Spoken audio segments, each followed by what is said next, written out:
Hi, students. This week, we are reading excerpts from Marshall McLuhan's 1964 book, Understanding Media, The Extensions of Man. So we are moving into a new unit, which is art and technology. The root word for technology is the ancient Greek word techne, which actually referred to any form of craft or art. So art was considered a techne to the ancient Greeks, and so was the things we would consider technology today, such as building tools.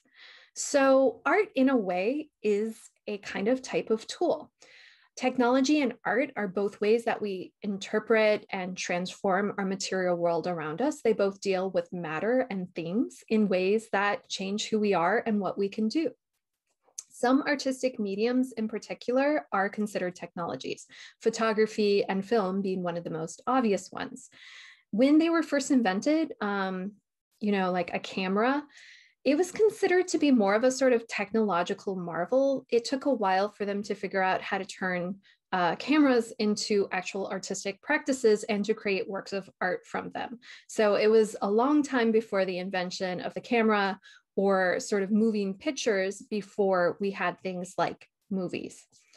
For McLuhan, he's really thinking of art and technology together through the idea of a medium. So technology is something we experience in all sorts of different media. And for him, he's defining a medium as an extension of our body and our senses. I'll explain what that means in a moment. So Marshall McLuhan is a 20th century Canadian philosopher who died in 1980, and he's the father of media studies. So he was one of the first person to study what it means for something to even be mediums. His book, Understanding Media, The Extensions of Man, was published in 1964 and is pretty controversial. He argued that the media itself and its effects should be studied. So a lot of times people think more about what we're saying and less about how we're saying it, whether it's television or a radio or a telegram. And McLuhan really thought we need to focus on how things are said and how these media transform us. He thought of a medium as an extension of ourselves that changes how we perceive and think. And he gave all sorts of examples of something that we might not ordinarily think of as a medium. For example, clocks. Clocks change how we're able to think about time. Our natural time sort of sense of time might be really off, but a clock helps me to understand how much time has passed, and it gives me a better grasp of how to schedule things. Bicycles are also an extension. So are airplanes or anything that allows me to travel further distances. A typewriter, a radio, a television, a telephone, all of those things are extensions of how we communicate and how we receive information.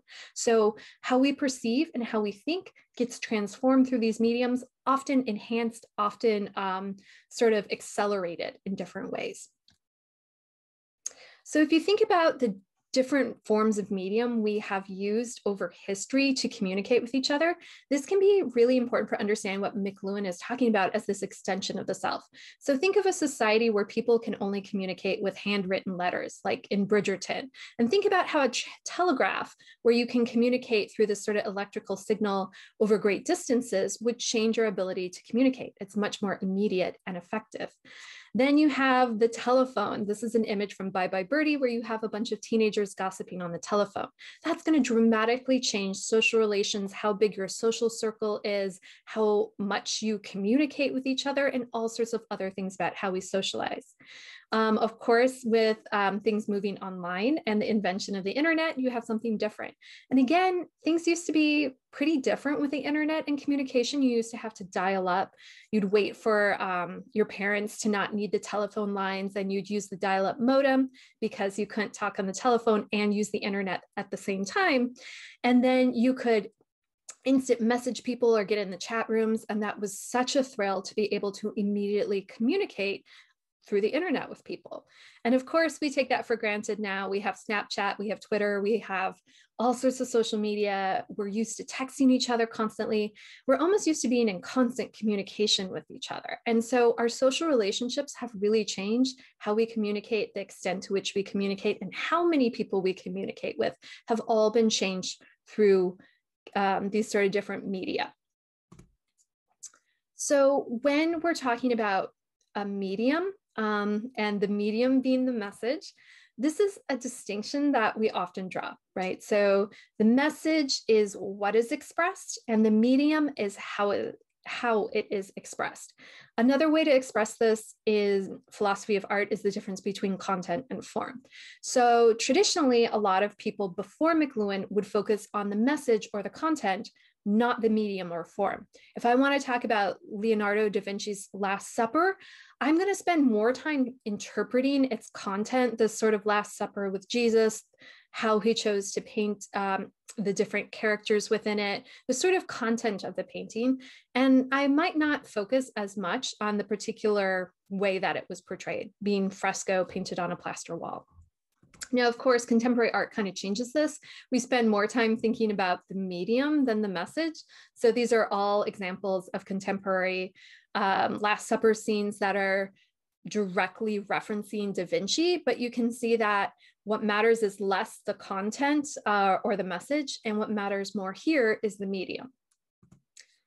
For McLuhan, he was arguing against a lot of people at his time, saying it's the medium that is the message. It's the medium that is the most important thing, because the medium is going to transform the way that we think and feel and perceive the world. So how the message is given is actually more important than what it says. So we'll dig into that a little bit more. When he's thinking about the message of mediums being expressed through the medium itself, he's thinking about how it transforms our human societies. So for example, something like railroads or paved roads that we drive cars on, he says is going to change the scale, the pace, or the pattern of human affairs. We would not have been able to move so quickly, and we wouldn't have the type of society or organization we do in America if we didn't have roads, right? So there's all sorts of things written on how different forms of transportation have really changed American society, particularly cars allow for the sort of suburbs and this difference between urban, suburban, and rural culture. And really that's because of this technological medium that has changed. He also talks about the printed word and the fact that if you think about how printed words work, you read left to right, top to bottom, page to page. It's very linear. And so this introduces a way of thinking about rationality as being linear. You move from the beginning to the end, and everything should be nicely chained together. That's going to be very different than something like an oral culture. So not every civilization was based around the printed word. That is a technology. It required knowing how to make paper, knowing how to make writing devices. And later, the Gutenberg press was something that exploded the printing word by making it readily available and easy to mass produce written words. So if you're thinking of the difference between the written word and a culture that doesn't really use the written word, that's more oral and about communicating in groups, it's going to be a different way of thinking about reason and what it means to think. Oral discourse kind of moves back and forth between people. It's more circular, it's more free floating, and it's not as linear. So McLuhan thinks that this idea of reason in the West is actually more of a product of the medium of the printed word and less about what thought actually is. In a way, it transformed how we think about thinking. He also talks about Cubism as changing art in a way. It's saying that the medium is more important than the message. So with this Picasso of the girl looking in the mirror, it doesn't really matter that it's a girl looking in the mirror. Instead, it matters how Picasso is portraying that. And Cubism is trying to give us every perspective. It says, we're not trying to make this look realistic. We're not trying to give you the illusion of 3 dimensions on a 2-dimensional space. Instead, we're thinking about what would it be like to view this from every possible way. And what does that mean? What is art? How is what we're putting on the canvas related to our way of experiencing the world? So again, Cubism is a way that's showing the medium is going to be more important than the message or the content. Film is also another example of how the medium transforms. He says that the film kind of fragments things, right? If you think about how any scene is shot, the camera moves right? It takes clips, it moves back and forth. There's all sorts of cutting that happens in editing. And so instead of being like a linear link of change, it's now creating configurations that help us to understand what is happening.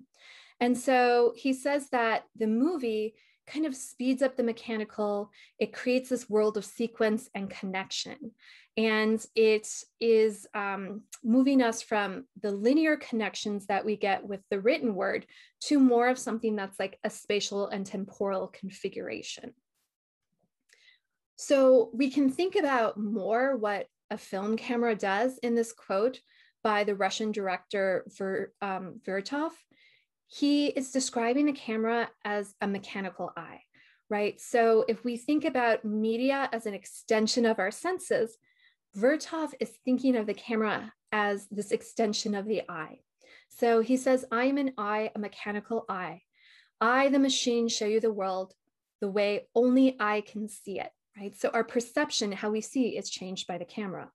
I free myself for today and forever from human immobility. I'm in constant movement. I approach and pull away from objects. I creep under them. I move alongside a running horse's mouth. I fall and rise with the falling and rising of bodies. This is I, the machine, maneuvering in the chaotic movements, recording one moment after another in the most complex combinations, right? So he's describing this sort of power of sight that we get only through the camera lens. He says, freed from the boundaries of time and space, I coordinate any and all points of the universe wherever I want them to be. This is a huge thing that the camera does. It captures things that happened a long time ago in completely different spaces, and it brings them to you in the here and now.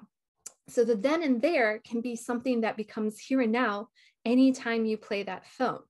So it's completely rearranging our natural relationship to space and time. I mean, just think about the world before you could record things through a video camera. So he says, I coordinate any and all points of the universe wherever I want them to be. My way leads towards the creation of a fresh perspective of the world.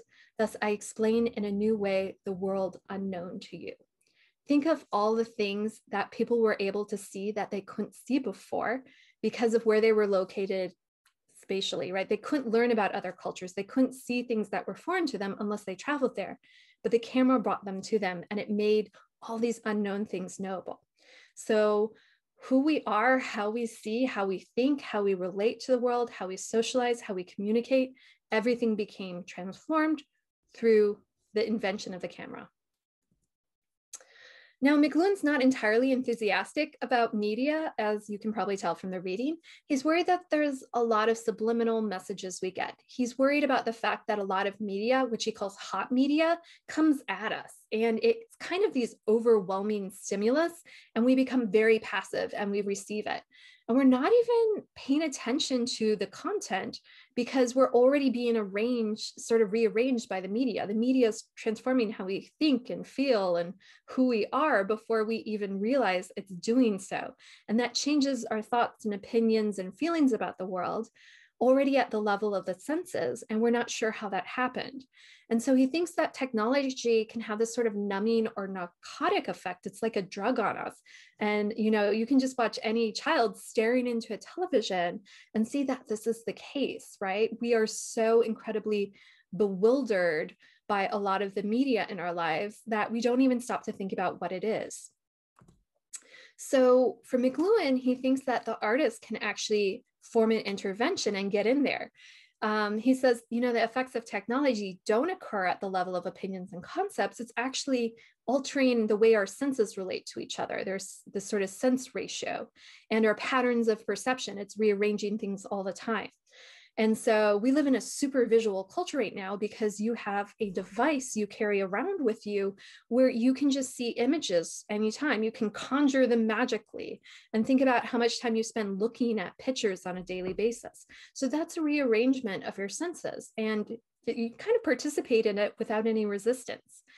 And for McLuhan, he thinks that an artist pays more attention to their senses, and they pay more attention to just what attention is because they create art that is to draw our senses in and draw our attention in. And so an artist is going to be an expert that is aware of the changes in sense perception and perhaps help us with this sort of bombardment of media in our lives. So an artist has a special relationship to our senses, to how media affects us, to our attention. And for McLuhan, he's quoting Wyndham Lewis, who says that the artist is always engaged in writing a detailed history of the future because he is the only person aware of the nature of the present. So Lewis and McLuhan, quoting Lewis, are trying to convey the fact that an artist is going to be more absorbed in the senses and paying attention to how our attention is being drawn to things in the media because they are so fully present. So this is a special skill that artists have.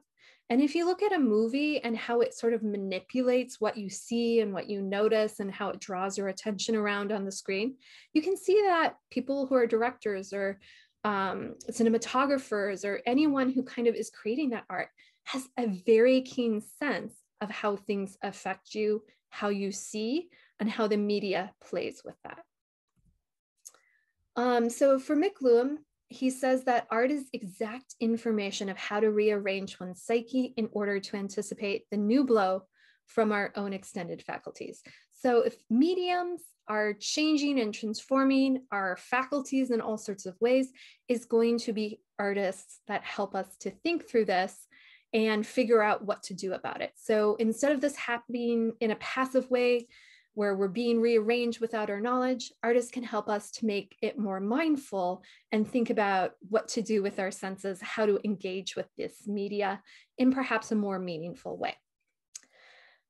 Thank you for listening, and I'm very excited to hear your thoughts about how art can help us navigate technology. Thank you.